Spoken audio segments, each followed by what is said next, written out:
Olá, bem-vindos a mais um encontro semanal com o programa Painel de Notícias. Eu sou Adriana Dutra e vou acompanhar você nesta edição, que começa com uma matéria especial para falar de alguns dos entraves que pessoas com deficiência enfrentam na hora de ir em busca do sonho de entrar para o serviço público por meio de um concurso. Mas tem muito mais. Não sai daí.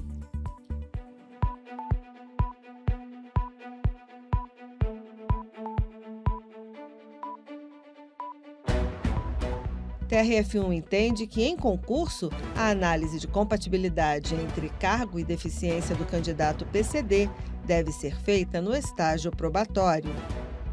Plano de saúde terá de cobrir tratamento de paciente com síndrome de Down. Estado deve fornecer estente à mulher com aneurisma cerebral e risco de morte. Começa agora. Vem comigo! A Lei Brasileira de Inclusão foi criada para assegurar que pessoas com deficiência possam exercer seus direitos e liberdades fundamentais com tranquilidade. E isso deve valer para o momento de prestar um concurso público. Especialistas apontam que a falta de uma legislação mais completa sobre o tema leva muitos candidatos a buscarem seus direitos na Justiça. Confira com Fátima Ochoa. Ela conversou com os advogados Max Kolbe, especialista em concursos, e Pedro Rodrigues, especialista em direito administrativo, sobre o tema. A última pesquisa nacional por amostra de domicílios contínua 2022, realizada pelo Instituto Brasileiro de Geografia e Estatística, o IBGE, indicou que 18.600.000 brasileiros com 2 ou mais anos de idade tinham algum tipo de deficiência. Dos mais de 99 milhões de pessoas com ocupação naquele ano, quase 5% declararam ter alguma deficiência. Na esfera do Serviço Público Federal, dados do Infogov-SIAP, que é o Sistema Integrado de Administração de Pessoas, indicam que os servidores nessa condição cresceram de quase 4 mil em dezembro de 2014 para quase 7 mil em junho de 2023, uma variação de 70%. E é no artigo 37, inciso 8º da nossa Lei Maior, que temos as primeiras linhas para amparar essa parcela da população, como ressalta este advogado especialista em concurso público. É importante observar que essa ação afirmativa ela surge na Constituição Federal. É claro que a Constituição ela não define um limite mínimo e máximo desse quantitativo de vagas. Aí, por exemplo, nós temos a Lei 8.112 de 1990, que é uma lei que regulamenta os servidores públicos da União, que vai dizer objetivamente que, olha, a reserva de vaga para as pessoas PCDs deve se dar num percentual mínimo de 5% ao máximo de 20% daquelas vagas. Agora, é claro que ainda que, via de regra, esses percentuais são respeitados nos demais entes da Federação, Estados e Distrito Federal, cada estado possui a sua legislação própria e esse percentual pode eventualmente ser diferente sem nenhum problema de inconstitucionalidade. O advogado ressalta que, enquanto não há uma legislação própria que discipline os concursos públicos no âmbito de todos os entes federativos, vários normativos são considerados na hora de definir as regras dos certames. Já no âmbito do Congresso Nacional, há mais de 30 anos, a Lei Geral do Concurso Público, que até hoje, desde a promulgação da Constituição Federal, ela não foi aprovada. Então, hoje, de um modo geral, nós temos a Constituição Federal, as constituições estaduais, as leis orgânicas dos estados e algumas normas infraconstitucionais de alguns entes da federação, como, por exemplo, o Distrito Federal, regulamentando o tema.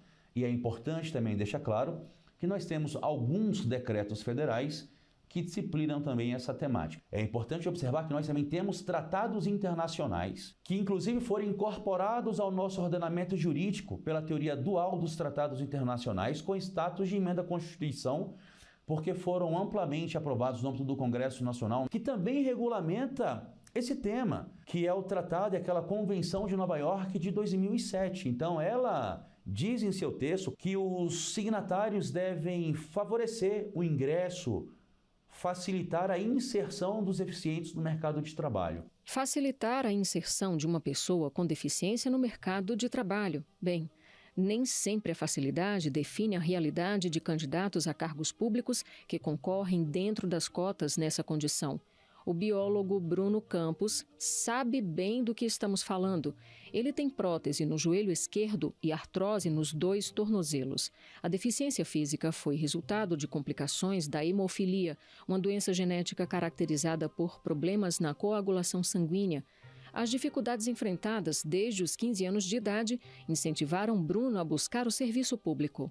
E eu vi no serviço público uma oportunidade de eu ter uma estabilidade devido à minha condição física e fazer o que eu amo, que é trabalhar na minha área, que é a área ambiental. Em 2013, o biólogo foi aprovado em um concurso para técnico administrativo do IBAMA, mas ao ser submetido à perícia da banca organizadora do certame, foi reprovado. A avaliação foi que ele não se enquadraria na condição de PCD. Só com a judicialização do caso e após passar por perito nomeado pelo magistrado que julgou a demanda, obteve o direito de nomeação e posse.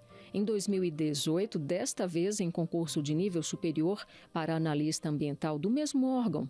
Acreditem, Bruno enfrentou nova batalha para ser encaixado nas cotas de PCD. Fui para a perícia e novamente eles me eliminaram do concurso, mesmo eu já sendo deficiente na mesma instituição que eu havia acabado de passar como deficiente. Aí eu entrei com recursos, então eu tive que novamente entrar na justiça. Eu entrei 2 vezes pelo mesmo motivo.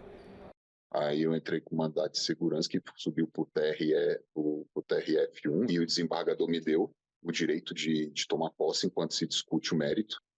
Nisso, o juiz, há um tempo atrás, também nomeou um perito. Eu passei pelo perito e o perito, novamente, um outro, falou que ele se enquadra sim. E agora o processo está concluído para decisão.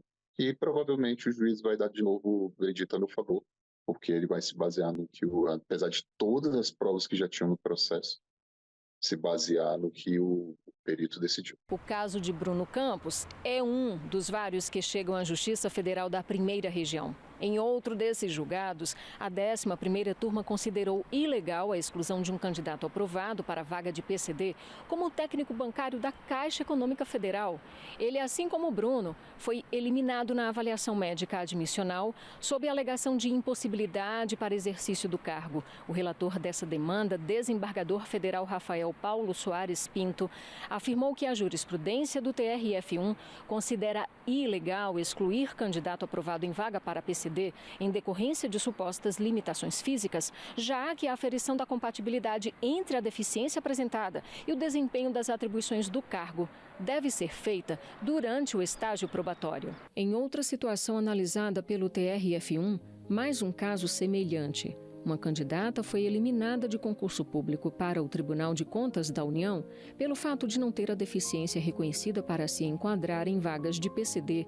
Um dos advogados atuantes no processo detalhou as condições físicas dessa candidata. As limitações dessa candidata são basicamente limitações mecânicas. São limitações irreversíveis que ela tem no seu ombro direito, sequelas de um acidente automobilístico, limitações de movimento, na casa dos 50% de movimentação dos movimentos chamados finos da mão dela, e essa necessidade de sempre ter o seu antebraço apoiado quando da utilização de mouse ou mesmo para a digitação, o que leva a desempenhar as suas atividades abaixo do padrão considerado normal. Ainda segundo o advogado, não havia empecilhos para essa candidata exercer as atividades inerentes ao cargo de auditor federal de controle externo do TCU.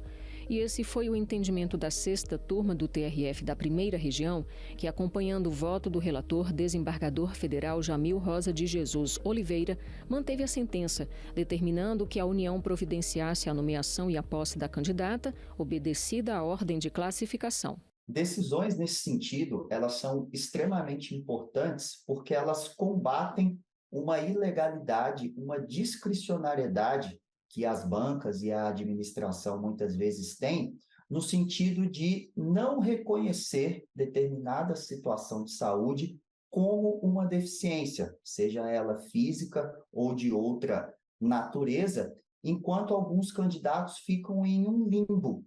Eles não podem competir em igualdade de condições junto à ampla concorrência, muitas vezes porque as situações deles são incapacitantes para determinado cargo, mas também não podem competir como cotistas. E a razão de ser dessa política pública de cotas é justamente a inserção dessas pessoas com limitações frente à média da população serem efetivamente inseridas no mercado de trabalho. Se não fosse a justiça, eu não teria tomado posse, não teria adquirido um direito que era meu, entendeu?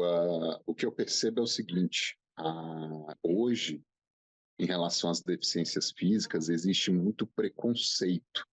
As pessoas enxergam o deficiente como aquela pessoa incapacitada. E é diferente você ser incapacitado e você ser limitado. São duas coisas completamente diferentes, mas ambas te enquadram como deficiente. Entendeu? Tenho minhas limitações físicas, mas incapaz eu não sou para isso, porque a atividade me dá a possibilidade de exercê-la mesmo com a minha deficiência.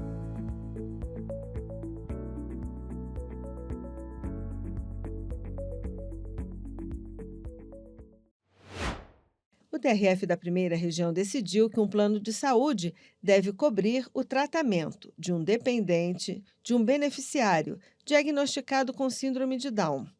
Mais detalhes com o repórter William Nascimento.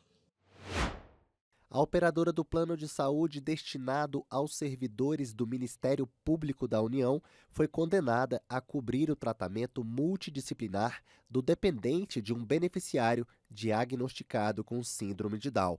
A 6ª turma do TRF da Primeira Região confirmou sentença da 21ª Vara da Seção Judiciária do Distrito Federal. O médico prescreveu fonoaudiologia, terapia ocupacional, fisioterapia, psicopedagogia e ecoterapia, considerando as terapias como essenciais ao desenvolvimento do paciente. A empresa se negou a custear os procedimentos, mas, ao analisar o recurso da União, a relatora do caso, desembargadora federal Kátia Balbino, destacou que o regulamento do programa de saúde do MPU prevê o fornecimento e a cobertura do tratamento para pacientes com síndrome de Down. A desembargadora ressaltou ainda que o laudo pericial juntado aos autos demonstra a necessidade do tratamento multiprofissional, devendo ser disponibilizados à beneficiária do programa os meios terapêuticos necessários ao tratamento. Estado deve fornecer estente à mulher com aneurisma cerebral e risco de morte.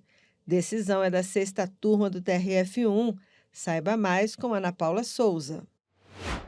A demonstração da necessidade urgente de procedimento para a colocação de um estente que ajuda a prevenir obstrução de artérias em uma paciente com aneurisma cerebral levou a 6ª turma do TRF1 a determinar a cirurgia por parte da União e do Estado do Maranhão. O relator, desembargador federal Flávio Jardim, explicou que o direito à saúde está devidamente amparado na Constituição Federal como um direito fundamental do cidadão, interligado aos direitos à vida e à dignidade da pessoa humana. Para o magistrado, em caso de urgência comprovada, o poder público deve ser obrigado a fornecer materiais que possibilitem tratamentos médicos. TRF1 entende que multa aplicada pelo Inmetro à empresa de conservas alimentícias é legal. Saiba por quê com William Nascimento. TRF1 mantém multa do Inmetro à empresa que comercializou o produto com peso diferente do que estava indicado nas embalagens. A indústria de conservas alimentícias tentava anular a autuação, mas no TRF1 a desembargadora Kátia Balbino entendeu que não há ilegalidade, já que o Inmetro aplicou a multa no exercício de seu poder de polícia. A magistrada considerou que quando a diferença para menos ultrapassa a margem aceitável prevista pelo Inmetro, fica configurada a lesão ao consumidor pelo chamado vício de quantidade. Termina agora mais um painel de notícias. Um programa produzido pela Assessoria de Comunicação do TRF da Primeira Região. E você pode continuar acompanhando as decisões do TRF1 no nosso portal e nas nossas redes sociais. E eu, Adriana Dutra, te encontro aqui na Rádio Justiça na semana que vem, com reportagens de Ana Paula Souza e William Nascimento, captação de áudio de João Mário Salles, edição de áudio de Henrique Vileno e coordenação geral de Gilbson Alencar. Até lá!